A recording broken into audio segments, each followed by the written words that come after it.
Buenas tardes, bienvenidos nuevamente a este espacio donde ahora vamos a estar hablando del convenio 111 relativo a la discriminación en materia de empleo y ocupación.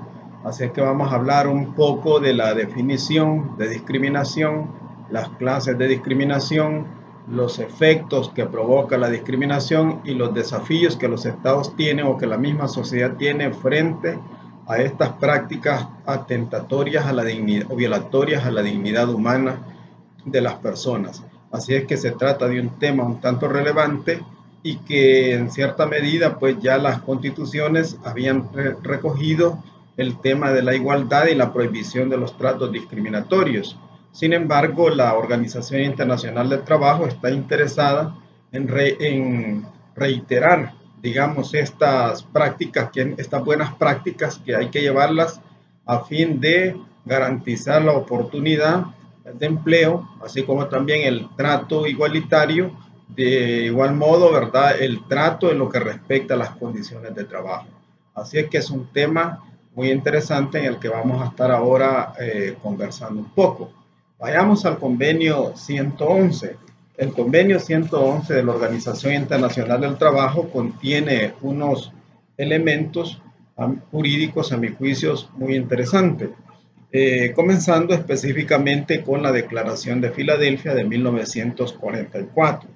En la Declaración de Filadelfia de 1944 ya se había afirmado de que todos los seres humanos, sin distinción de credo, sexo, tienen derecho a perseguir un bienestar material espiritual, ¿verdad? Y ese desarrollo material espiritual se iba a llevar en condiciones de igualdad, en condiciones de dignidad y en condiciones de seguridad económica y igualdad de oportunidades.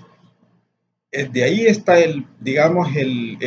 uno de los desafíos que en este caso tenía la Organización Internacional del Trabajo y que era necesario concretizarlo a nivel, digamos, de un convenio específico como fue el convenio 111. Y el convenio 111 tiene un lema muy importante y es el caso igualdad para todos. Así como también, ¿verdad? El caso como dije anteriormente, ¿verdad? Que la protección en este caso va no solamente para los trabajadores formales, sino también para los sectores, para trabajadores informales. Por eso es que le llama, ¿verdad?, el convenio relativo a la discriminación en materia de empleo, así como también en materia de ocupación. Es decir, tanto en el sector formal como en el sector informal pueden haber prácticas, en este caso discriminatorias, ¿verdad?, y por ende violatorias a la dignidad humana. Comencemos con el artículo 1 de este convenio. El artículo 1 del convenio, en mención, nos dice a nosotros de que ¿qué vamos a entender en este caso por discriminación? Discriminación es cualquier distinción que se base en preferencia de raza, que se base en preferencias de color, en preferencias de género, de religión, opiniones políticas, origen, eh, todas esas obviamente constituyen, digamos, exclusiones. Estas exclusiones tienen relevancia en el tema que estamos hablando siempre y cuando vengan a anular o vengan en este caso a disminuir la igualdad de oportunidades tanto en el empleo como en la cuestión de ocupación. De igual modo se van a considerar actos discriminatorios cualquier otra distinción que se base ahora en preferencias que tenga por efecto anular o alterar la igualdad de oportunidades o de trato en el empleo y la ocupación. Y por último, pues el hecho de que no se van a considerar en este caso prácticas discriminatorias todas las distinciones o exclusiones o preferencias basadas en las calificaciones que en este caso sean necesarias para que una persona pueda desarrollar un trabajo. Ahora, las personas que están en igualdad de condiciones, a esas personas no se puede hacer trato, si se hace un trato diferenciado, entonces entendemos que estamos en presencia de una discriminación. Llámese ya sea por cuestión de origen, por cuestión de género, por cuestión de raza, por cuestión de color o por opiniones religiosas o políticas. Esa es una de las cuestiones, ¿verdad?, de los grandes desafíos que en este caso se tiene para efecto de venir a poder contrarrestar todas estas prácticas que son, como lo dije en un inicio, atentatorias a la dignidad de la persona. También dice el artículo 1.3, a los efectos de este convenio, el término empleo-ocupación incluyen tanto el acceso a los medios de formación profesional, admisión y en las diversas ocupaciones como condiciones de trabajo. Ahora, este artículo 1.3 lo que nos está haciendo referencia son los niveles hacia donde llega, también hacia dónde debemos llegar. Debe llegar la protección a ciertos trabajadores. Y lo tenemos en lo que respecta a la cuestión de la admisión en el empleo, también en cuanto a la formación como recurso humano y en lo que respecta a condiciones de trabajo. En todos esos ámbitos no pueden haber, obviamente, discriminaciones. Sabemos nosotros que las discriminaciones generalmente se mantienen en las, digamos, condiciones de género. Sin embargo, ahí también hay otras leyes específicas que vienen a tratar de eliminar todas estas prácticas que, como hemos dicho en un inicio, son atentatorias en contra de la dignidad humana.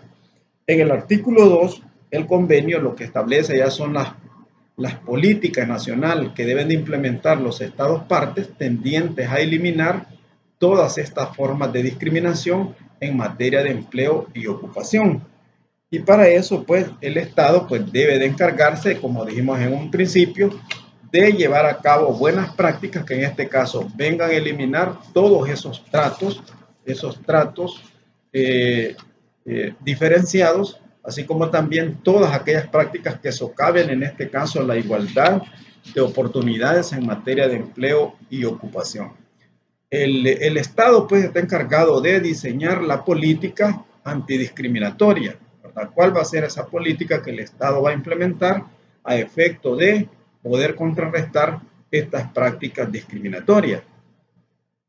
Bueno, eso depende específicamente de las intenciones que tenga el Estado o del nivel que haya alcanzado democrático que tenga un Estado y de humanismo, así como también del nivel de desarrollo que tenga una sociedad para efecto de eliminar todas estas prácticas que hemos dicho, pues obviamente son violatorias en lo que respecta a la dignidad de las personas.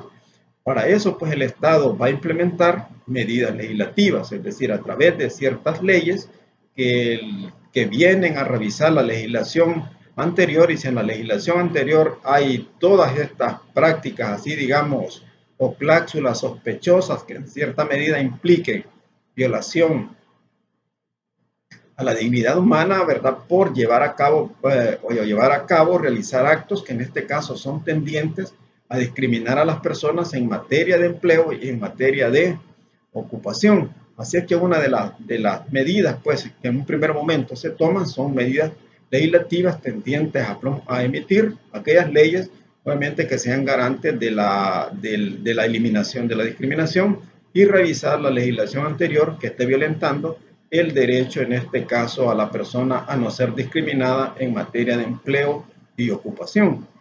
El Estado, además de esas medidas legislativas, debe de tener medidas que garanticen en la cuestión jurisdiccional. Para eso, pues, debe de implementarse medidas de capacitación a los jueces o a las personas encargadas de aplicar la ley para efecto de que puedan, en este caso, proteger a las personas frente a prácticas discriminatorias en materia de empleo, en materia de formación profesional y en materia de condiciones de trabajo. De igual modo, ¿verdad? Esas políticas deben de tener líneas educativas, es decir, el Ministerio de Educación debe de jugar un papel muy importante, ¿verdad? En esta dimensión, para desde ya ir formando a las personas en el sentido de que vaya respetando, obviamente, las diferencias en otras personas, así como también dando la igualdad de oportunidades, en este caso, a las personas. Otro punto muy importante en este caso tiene que ver con el Ministerio de Trabajo. El Ministerio de Trabajo también, a través de su Inspectoría General de Inspección, se debe de encargar de estar fiscalizando, ¿verdad?, si las empresas cumplen o no con todas esas normas que le imponen las obligaciones a no realizar tratos diferenciados en materia de admisión, en lo que respecta a la formación de los recursos humanos y en lo que refiere a las condiciones de trabajo. También deben de haber, además de estas campañas, como hice referencia con anterioridad, ¿verdad?, que son legislativas, son medidas educativas o de capacitación para los funcionarios encargados de aplicar estas leyes, así como también hice referencia a las medidas educativas. También deben haber medidas que en este caso vayan acompañadas de provocar, digamos, la sensibilización o sensibilizar a la población en cuanto a la necesidad, pues, de ser tolerantes y en este caso de respetar o de posibilitar ese trato no discriminatorio o no exclusivo que deben de haber en lo que respecta a personas, o no excluyente, mejor dicho, que puede haber en contra de ciertas personas. Esa serán en grandes líneas, digamos, una política, ¿verdad?, de Estado, y que tenga como un lema, obviamente, de que esa política es incluyente, ¿no?, que incluye, ¿verdad?, tanto al diferente, ¿verdad?, a la persona que tiene diferencia de color, diferencia de opinión, ¿verdad? Entonces, un elemento importante que debe de estar ahí en esa política es que debe de ser tolerante. Solo en esa medida, pues, podemos en un momento determinado crear condiciones de posibilidad para que las personas puedan disfrutar de ese derecho de igualdad de trato en materia de empleo, en materia de ocupación. Eso es lo que el artículo, en este caso 2 y 3, refieren en cuanto a que los Estados partes están en la obligación de implementar, digamos, la política nacional en materia de generar, digamos, trato igualitario en materia de empleo y ocupación, así como también, digamos, las grandes líneas que en este caso debe de ir en cuanto a los ejes que esta política debe de comprender para efecto de, como dije con anterioridad, crear condiciones de posibilidad que garanticen a la persona un trato igualitario en materia de empleo y ocupación. En el artículo 4 lo que hace referencia es que no se van a considerar prácticas, digamos, discriminatorias. Y no se consideran prácticas discriminatorias, por ejemplo, los tratos preferenciados que se pueden dar a personas, digamos, que en este caso tienen ciertas limitaciones especiales, ya sea que sean congénitas o que son adquiridas en un momento determinado y que son limitantes algunas veces para efecto de acceder al trabajo. Óigase bien, estoy diciendo limitantes para acceder al trabajo, no estoy diciendo que ellos sean limitados, ya son personas que obviamente tienen también su potencial de capacidades, sus habilidades y destrezas para desempeñar cualquier empleo como lo podemos hacer nosotros. El problema es que a ellos se les discrimina muchas veces por esas limitaciones que se sostiene que físicamente o congénitamente estas personas pueden haber tenido. Entonces, en esa medida, no van a ser prácticas discriminatorias todas aquellas que tiendan a proteger a ciertos sectores vulnerables. En este caso hablamos de personas discapacitadas o con capacidades especiales. Entonces, en ese sentido, no aplica, tampoco aplica, se van a considerar prácticas discriminatorias aquellas, obviamente, que vengan a ver o que estén relacionadas con la actividad de la seguridad del Estado, ¿verdad? Hay ciertas actividades también por ahí relacionadas que en ese caso tampoco, ¿verdad? La forma en que acceden a empleo las personas de estos lugares, pues obviamente van a pasar ciertos filtros. En esa medida no se van a considerar prácticas discriminatorias porque, recordemos, son equipos de seguridad que muchas veces se están conformando y para eso se requieren cierto grado de confianza en cuanto a las personas que van a llegar a formar parte de esos equipos. Por lo tanto, eso no son prácticas discriminatorias y así las consagra el artículo 4 y el artículo 5 del convenio 111, que es un convenio relativo sobre la discriminación en materia de empleo y en materia de ocupación. El convenio, pues, solamente, digamos, desde el artículo 1 al artículo 5 viene desarrollando a grandes líneas, ¿verdad?, qué es el que vamos a entender por discriminación, la política que el Estado debe de implementar, cuáles son los ejes que debe de comprender esa política antidiscriminatoria, y luego nos hace referencia a qué personas son las que no, o en qué casos es que no vamos a considerar nosotros actos discriminatorios, algunas prácticas que se lleven a cabo, como son aquellas de dar tratos preferenciados a personas que tienen ciertas limitantes, es decir, físicas o ciertas limitantes, en ese caso congénitas, ¿verdad? Son físicas que han sido congénitas o que han sido adquiridas en un momento de la vida. Entonces, en ese caso, no podemos estar hablando ahí de prácticas discriminatorias. Ese es un elemento muy importante a tomar en cuenta. Ahora, saber distinguir cuándo será una práctica discriminatoria y cuándo no una práctica discriminatoria en materia de empleo y ocupación, ¿verdad? Esas son a grandes líneas lo que tiene ese convenio. Recordemos, ese convenio pues se ha recogido algunas disposiciones en el caso del artículo 12 de nuestro Código de Trabajo.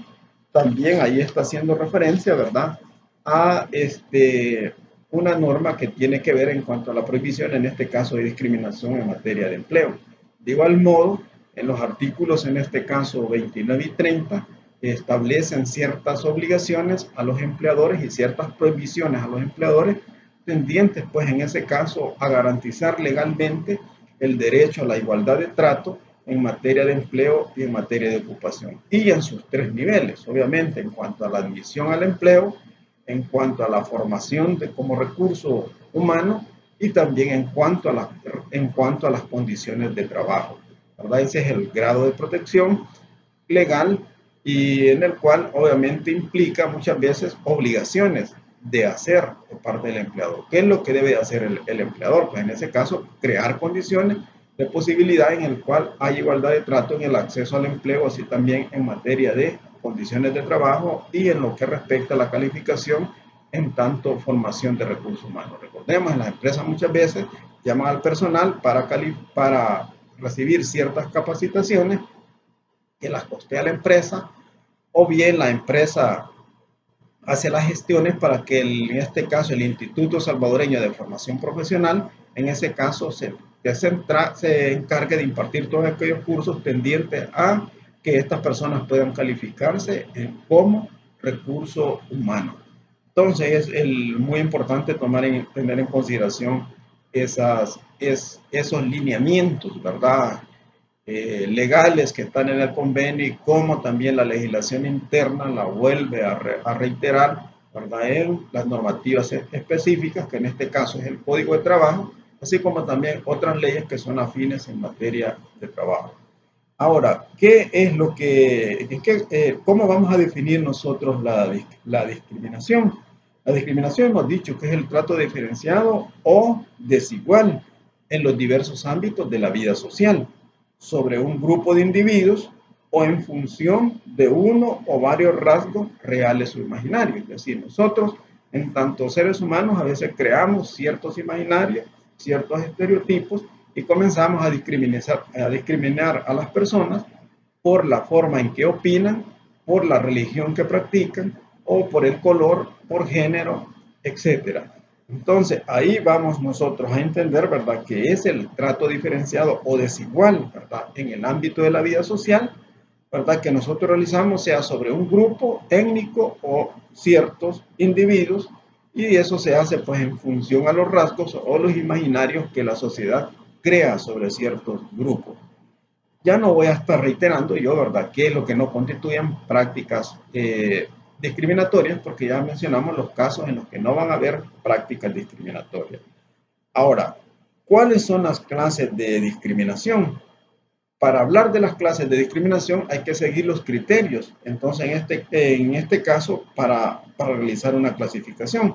Y así nos vamos a encontrar nosotros con una especie de discriminación directa, con una especie de discriminación indirecta, con una especie de discriminación intencional, no intencional, y nos vamos a encontrar muchas veces también con discriminaciones institucionales y discriminaciones estructurales, ¿verdad? Esos son algunos puntos que habría que tomar muy en cuenta y también entender, ¿verdad?, los ámbitos donde se produce la discriminación. Los ámbitos en este caso son diversos, puede ser laboral, puede ser educativo, social, etcétera.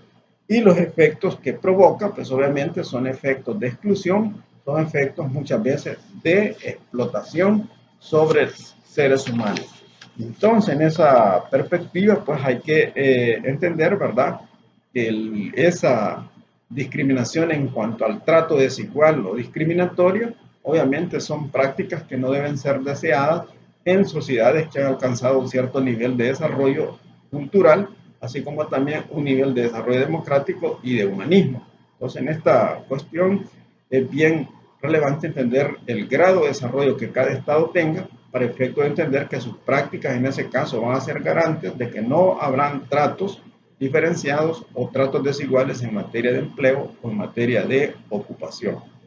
En cuanto a la discriminación institucional, nosotros sabemos que las instituciones tienen ciertas normas, ¿verdad?, públicas vigentes, y desde esas normas públicas vigentes se llevan a cabo ciertas prácticas administrativas. Y estas prácticas administrativas, en lo que respecta a las burocracias, a veces tienden a ser discriminatorias en cuanto al acceso, ¿verdad?, a información de esas instituciones. Entonces ahí tenemos la discriminación institucional, ¿verdad? Se plantea desde las normas mismas nosotros podemos en ese caso hacer discriminaciones, o desde las prácticas mismas podemos hacer también discriminación, es decir, prácticas judiciales donde se puedan llevar a cabo, donde se pueda dar lugar, mejor dicho, trato diferenciado, ¿verdad? En casos similares, a una persona se beneficia con X resolución y a otra persona, ¿verdad? Porque no hay relación de parentesco, de amistad o lo que sea, se le discrimina, ¿verdad?, con otra resolución. Entonces, esas son prácticas que muchas veces se llevan a cabo a través de las instituciones mismas. Entonces, a eso referimos a las discriminaciones institucionales. Hice referencia al órgano judicial, pero esto quiere decir que también en otras instituciones del Estado no existan prácticas, en este caso, discriminatorias, ¿verdad?, y que son llevadas a cabo desde la institucionalidad misma. Y esto a partir de que ya tienen normas, digamos, públicas vigentes, ¿verdad?, que refieren a ciertos procedimientos judiciales o administrativos, y a partir de ellos se realizan esas discriminaciones a las personas. Luego hacemos referencia a otra clase de discriminación, que en este caso tiene que ver con la discriminación estructural. La discriminación estructural es aquella que se produce desde los dispositivos generales del mercado de trabajo. Desde los dispositivos generales del mercado se producen estas prácticas, estas discriminaciones, digamos, estructurales. Y muchas veces están relacionadas, ¿verdad?, estas discriminaciones en aspectos como la edad, la educación, la región o zonas. ¿Verdad? A partir de eso, ¿verdad?, se comienza a hacer discriminaciones en materia de empleo.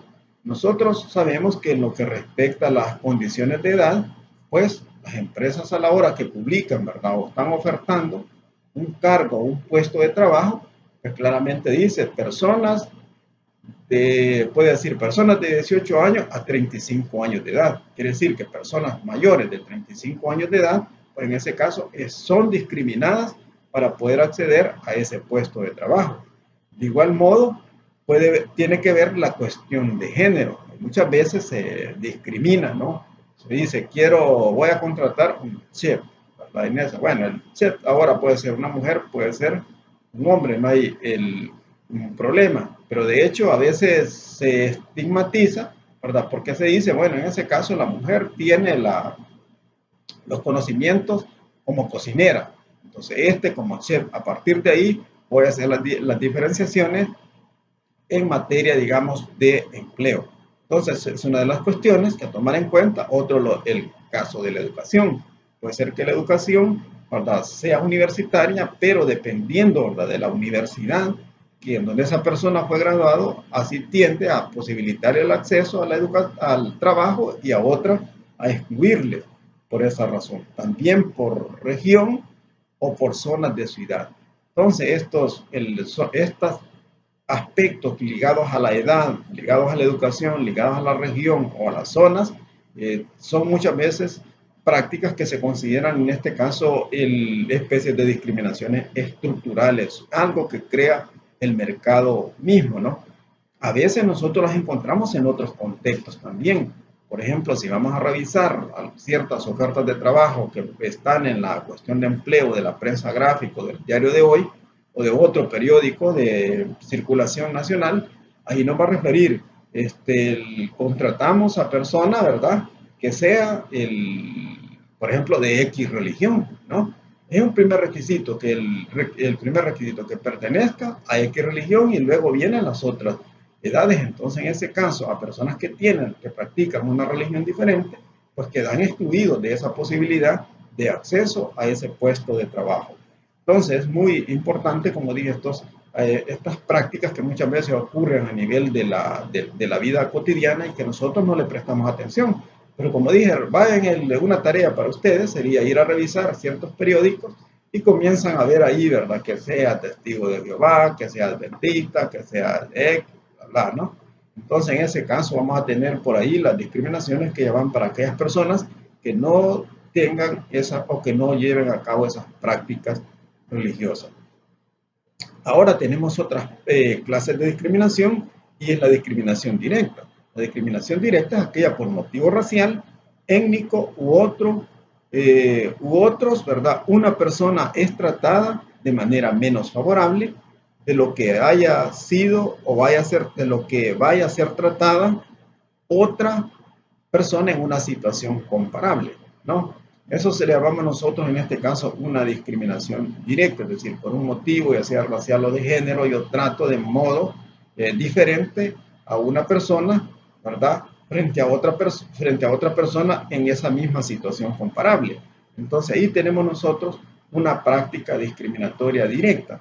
Habrán también prácticas discriminatorias indirectas y las prácticas discriminatorias indirectas pues son aquellas que en apariencia pues se llevan a cabo digamos en una situación eminentemente neutra, ¿verdad? Eso es lo que referimos nosotros, que estamos en una posición eminentemente neutra y sin embargo esa posición eminentemente neutra pues coloca en una situación de desventaja a otro trabajador, ¿verdad? Por esa razón debe en cierta medida justificarse por qué se toma esta decisión a la hora de contratar personas, porque uno puede estar adoptando una posición aparentemente neutra, pero en el fondo pues lleve invívita una práctica discriminatoria en materia de empleo y ocupación. Por esa razón, pues como dije, hay que hacer esa justificación. Ahora, veamos a unos ejemplos de discriminación indirecta. La discriminación indirecta generalmente opera, ¿verdad?, en lo que respecta a trabajadores migrantes. Digamos, ¿cuál es el grado de ocupación o de empleo que tienen los trabajadores migrantes por regla general?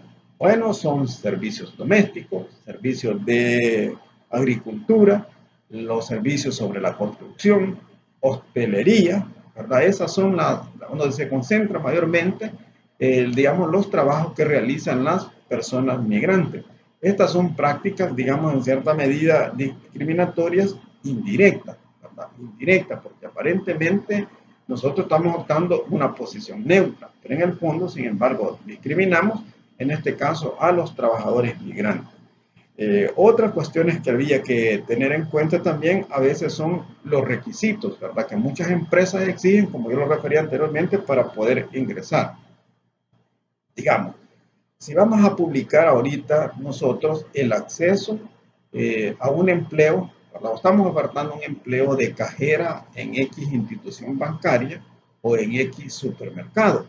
Para comenzar, ¿cuáles son los requisitos que en ese caso vamos a exigir para una cajera, ¿verdad? En cualquiera de estas dos instituciones? Primero, ¿verdad? Señoritas jóvenes entre 16 y 25 años. Buena presentación, ¿verdad? Y por ahí, ¿verdad? Que tenga estudio en X cuestiones, que sea, digamos, el estudios básicos, ¿no? Que sea bachiller o lo que sé yo, con contaduría, etcétera, ¿verdad? Ahí podemos decir que van algunos requisitos que se estarán en ese caso exigiendo.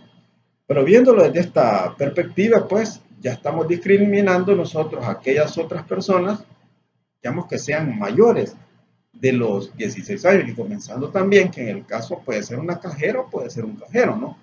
¿Verdad? Para un empleo de esa naturaleza puede ser un hombre o puede ser una mujer, pero en este caso yo estoy diciendo que tienen que ser señoritas jóvenes entre 16 y 25 años. Entonces ahí vemos nosotros prácticas en cierta medida discriminatorias. Y ahora vamos a ver en el caso de otros requisitos o exigencias a veces de ciertas instituciones bancarias, ¿no? que diga que no solamente sea mayor de, sea, perdón, una persona de 18 o 25, hasta 25 años, sino que nos diga que la persona sea atractiva, ¿verdad? Unas señoritas atractivas de estas edades, etcétera, ¿no? Entonces discriminamos nosotros a ciertas personas que físicamente en el concepto de belleza que uno tenga, diría de que no es atractiva. Porque, por ejemplo, se han encontrado a veces, ¿verdad? En los ciertos currículos que guardan y después los desechan, hay ciertos señalamientos, digamos que en cierta manera son violatorios a la dignidad humana. Por ejemplo, señalando que la persona que optaba al cargo era gorda, que era morena, etcétera, ¿no? Y en esa perspectiva, pues comienza ya o era extranjera, ¿verdad? Y de preferencia, digamos, latinoamericano, ¿no? Entonces, en ese caso ya nos están discriminando por la cuestión no solo de por la condición, en este caso, no solo de migrantes, sino también por el origen étnico de cada población. Entonces, esas son una de las prácticas que deben de irse contrarrestando porque en cierta medida son violatorias, en este caso, a la dignidad humana, son violatorias a la libertad y son violatorias a la igualdad que las personas deben de tener en materia de empleo y ocupación. Como yo dije en un inicio, el convenio 111 pues es muy interesante porque está teniendo como una pretensión, ¿verdad? Igualdad de oportunidad para todos, ¿verdad? Y en esa vía pues es que los estados deben de practicar, deben de trabajar, así como también la comunidad internacional, para efecto de garantizar a los habitantes de ciertos territorios esa posibilidad, ¿verdad?, de que tengan un trato igualitario a la hora de poder optar a un empleo. Ahora, ¿cuáles son los efectos que provocan las prácticas discriminatorias? Estas prácticas discriminatorias producen los siguientes efectos. Uno de ellos es perpetúa la pobreza, ¿verdad? Digamos, por la condición, en este caso, racial, eh, o de opinión política, no le dan a esa persona el acceso al empleo cuando lo necesita como medio de subsistencia para poder subsistir, obviamente que en esa persona se va a estar perpetuando, en este caso, la pobreza. De igual modo, ¿verdad? Esas prácticas discriminatorias impiden el desarrollo de la productividad y la competitividad, ¿verdad? Todo eso se ve obstaculizado cuando hay esa especie de práctica. También eso provoca inestabilidad política, ¿verdad? Por los sectores que se sienten marginados, excluidos. Luego, hay otra cuestión de que estas prácticas discriminatorias se puede estar desperdiciando, en ese caso, un talento humano, por el hecho de los prejuicios, que no lo vamos a admitir, por la cuestión de género, por cuestión de color o por la cuestión de su opinión religiosa o política. Entonces, en esa medida, desperdiciamos nosotros talento humano. Por otro lado, también sofocamos las oportunidades de ciertas personas, acentuamos las desigualdades y por ende la explotación económica. Entre otros efectos, pues esos son los que vamos a mencionar en este momento y también hacer referencia de que las instituciones, en este caso responsables de esas prácticas, muchas veces son las instituciones. Y cuando hablo de instituciones, estoy haciendo referencia a instituciones públicas e instituciones privadas, donde también se dan estas prácticas discriminatorias, así como también, digamos, responsables también de estas prácticas son las políticas sesgadas, ¿verdad? Que muchas veces tenemos, ¿no? Son políticas incluyentes, son políticas poco tolerantes y entonces en este caso crean esas prácticas discriminatorias. También las discriminaciones pueden prevenir desde los mismos trabajadores hacia otros trabajadores y por ende también de los empleadores. Entonces nosotros tenemos que estas instituciones son responsables también de esas prácticas discriminatorias. Por lo tanto, frente a esta problemática, digamos, un tanto grave que existe en cada uno de los estados, es necesario, ¿verdad?, que podamos hacer frente a estas prácticas discriminatorias. Ahora, la pregunta es, ¿cuáles son los desafíos frente a la discriminación en materia de empleo y ocupación? Bueno, una de estas, digamos, desafíos que se tienen son los siguientes. Abrir espacios de participación ciudadana. De hecho, el convenio 111, ¿verdad?, llama que cuando se van a echar a andar estas políticas, ¿verdad?, tengan participación las organizaciones empresariales, las organizaciones de trabajadores, el sector gubernamental, yo diría también la sociedad organizada, ¿verdad?, pueda discutir o escuchar la opinión en lo que respecta a ciertas reformas legislativas o ciertas políticas, ¿verdad?, que tienen que ver ya con medidas educativas, con campañas de sensibilización, etcétera. Entonces, tiene que abrirse todos esos espacios, es decir, tiene que haber participación ciudadana, es decir, y en esa participación ciudadana, ¿verdad?, ser tolerante y llegar a los consensos, porque es en esa medida que nosotros nos colocamos, ¿verdad?, en esas posibilidades de no andar discriminando a otras personas por su opinión política, por su opinión religiosa, por su origen, su condición de género.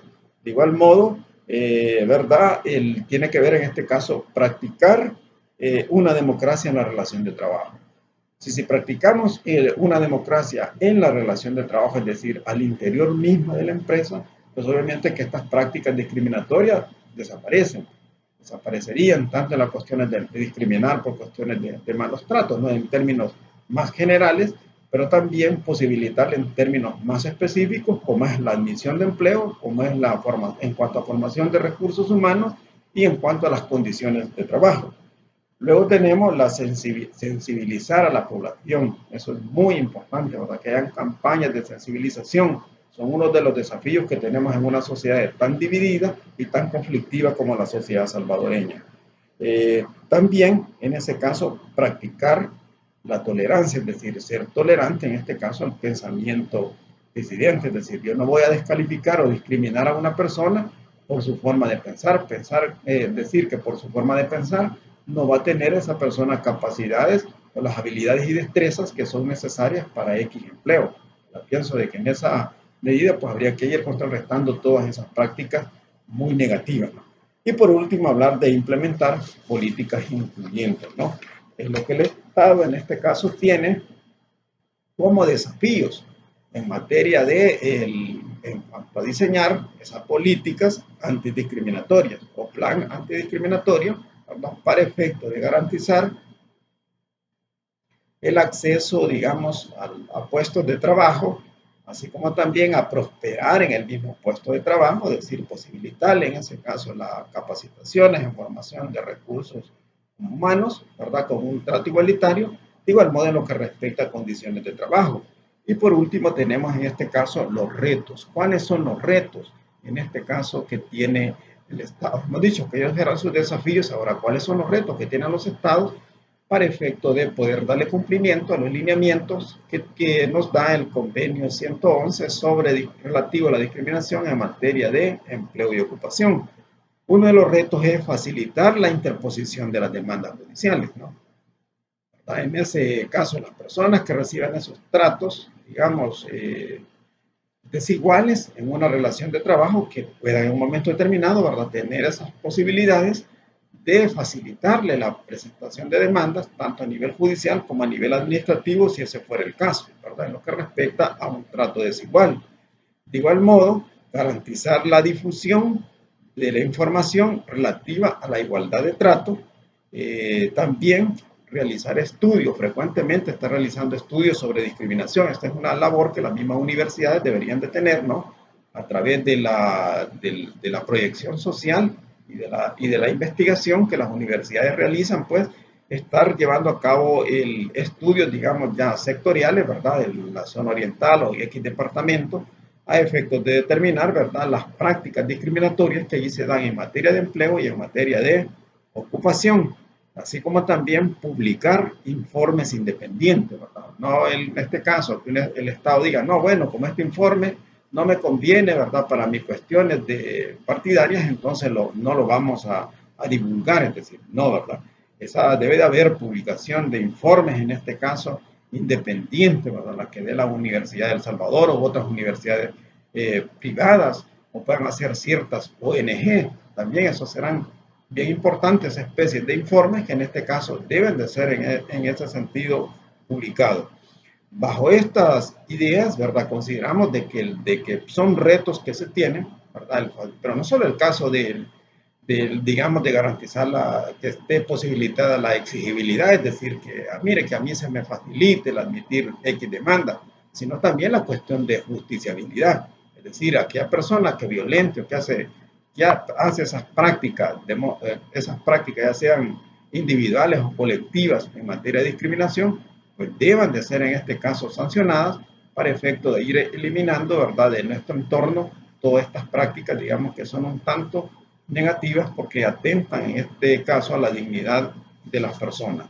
Entonces, es un aspecto que yo considero muy importante, ¿verdad? Y de hecho, en el convenio me parece de que es un esfuerzo encomiable que en este caso hace la Organización Internacional del Trabajo, ¿verdad? Para efecto de lograr la igualdad de oportunidades en materia de empleo y en materia de ocupación.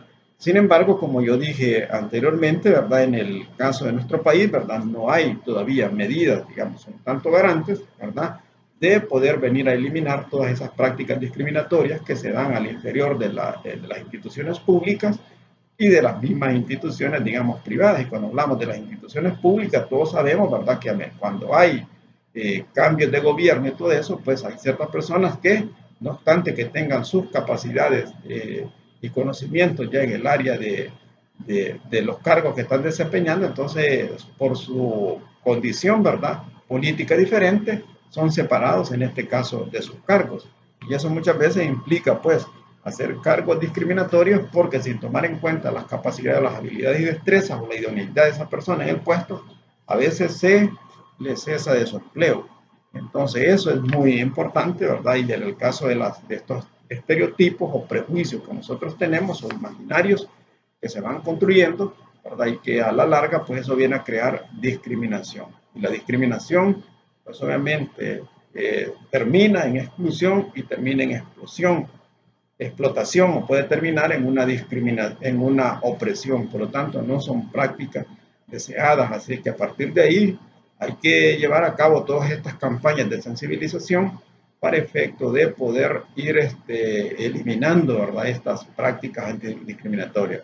Obviamente que una medida muy importante ahí es la cuestión cultural, ¿verdad? Recordemos que la cultura juega aquí un papel muy importante para efecto de poder, en ese caso, ir eliminando las prácticas discriminatorias en materia de empleo formal o en materia de ocupación, como sería el empleo, en este caso, informal.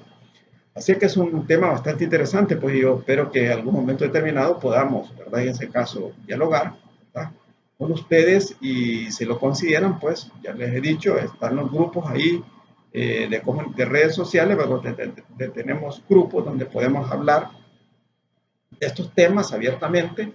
Podemos también en ese caso hacer un foro en lo que respecta al tema de igualdad y ocupación. Parece que es un tema bastante importante, ¿verdad?, el de que debe de haber en nuestros casos. Y si algunos tienen experiencia, ¿verdad?, sin estar señalando la institución, pero decir que sí, son prácticas que en la vida cotidiana, ¿verdad?, en la misma relación de trabajo se van dando. Así es que por ahora esta sería lo que tendría que comunicarles en esta reunión, así es que nos vamos a seguir viendo en el próximo vídeo que va a tener que ver sobre el convenio 122, que es sobre la política social de empleo, muy conectado naturalmente con el convenio 101. Así es que los vemos a la próxima y feliz tarde.